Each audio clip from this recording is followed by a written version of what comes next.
Talvez você já tenha reparado nisso, mesmo sem conseguir colocar em palavras.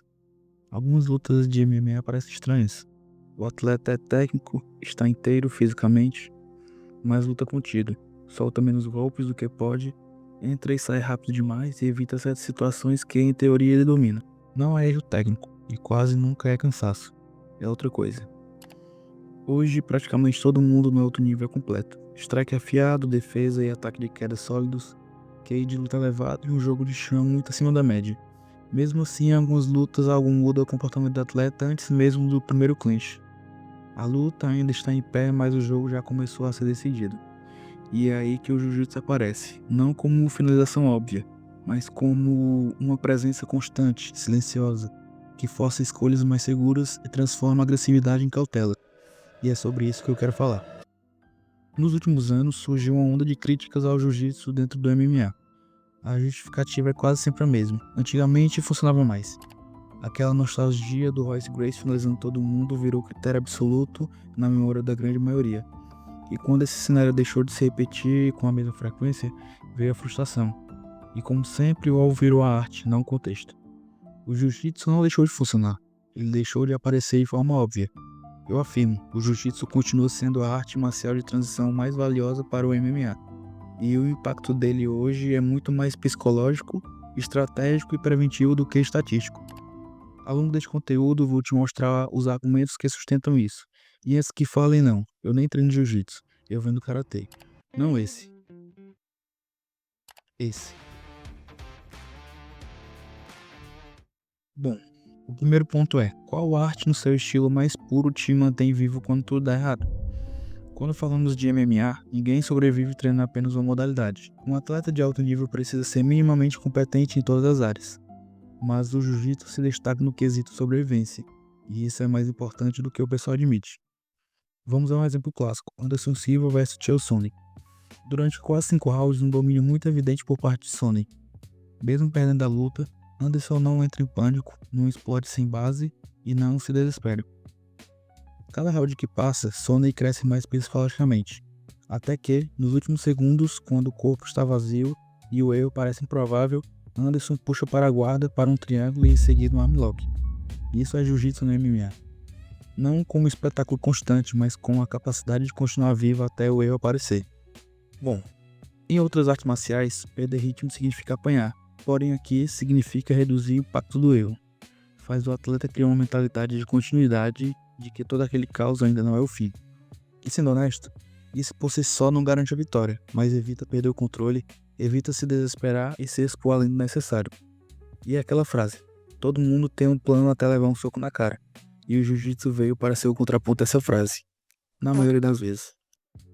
O segundo ponto é a capacidade de pensar sob carga física extrema. O desconforto faz parte do jogo porque ele força a adaptação.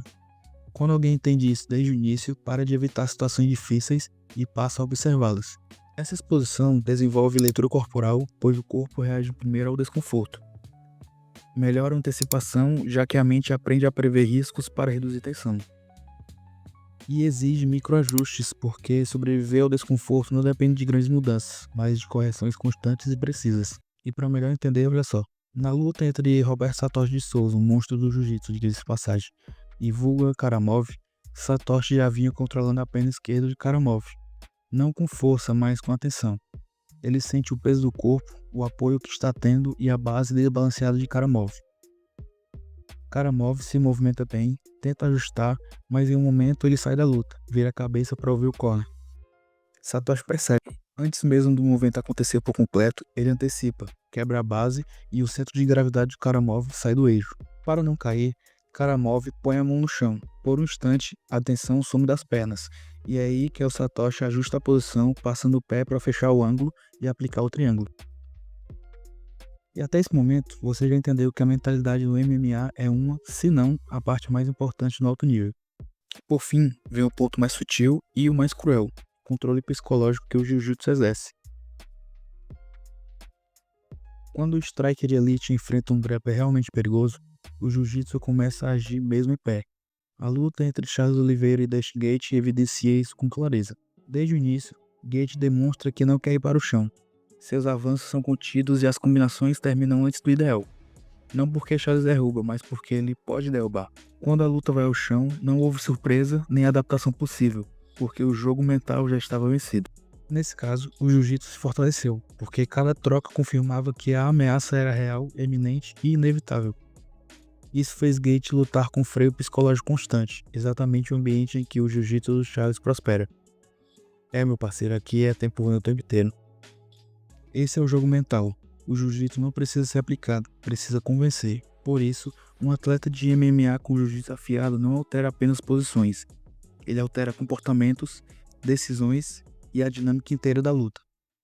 Porém, é importante lembrar que o mesmo jiu-jitsu que muda decisões pode virar uma armadilha se não for sustentado por uma ameaça real e consistente. Quando o grappler não consegue materializar quedas, clinches ou transições, o strike percebe isso e o medo começa a desaparecer. A partir daí, o jogo mental se inverte. O strike ganha confiança, solta mais golpes e passa a explorar exatamente a passividade que o grappler adotou, esperando o erro. Ou seja, o jiu-jitsu convence, mas só quando existe a prova implícita de que ele será cobrado. Sem execução ocasional, a ameaça perde valor e o controle psicológico se dissolve. Um exemplo claro é Fabrício Verdun contra o Steve Miocic. Verdun entrou com uma ameaça de jiu-jitsu real e respeitada, e isso travou Miocic no início. Pouco volume, muita cautela, medo constante do clinch e da queda.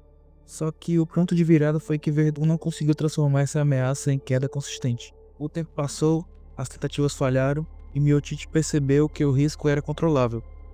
A partir daí o jogo mental mudou. Miocic começou a se soltar, aumentar o volume, circular com mais liberdade e explorar a previsibilidade do Verdun, que ficou dependente de uma ameaça que já não convencia mais. O jiu-jitsu deixou de ditar comportamento porque não foi cobrado. Isso reforça o complemento do argumento. O jiu-jitsu domina a mente enquanto existe a sensação de consequência. Quando essa consequência não se materializa, o medo vira leitura e a leitura vira vantagem para o adversário. O jiu-jitsu já não domina como antes porque o esporte evoluiu, não porque perdeu valor. Pelo contrário, ele se tornou mais silencioso, mais estratégico e por isso mesmo mais subestimado.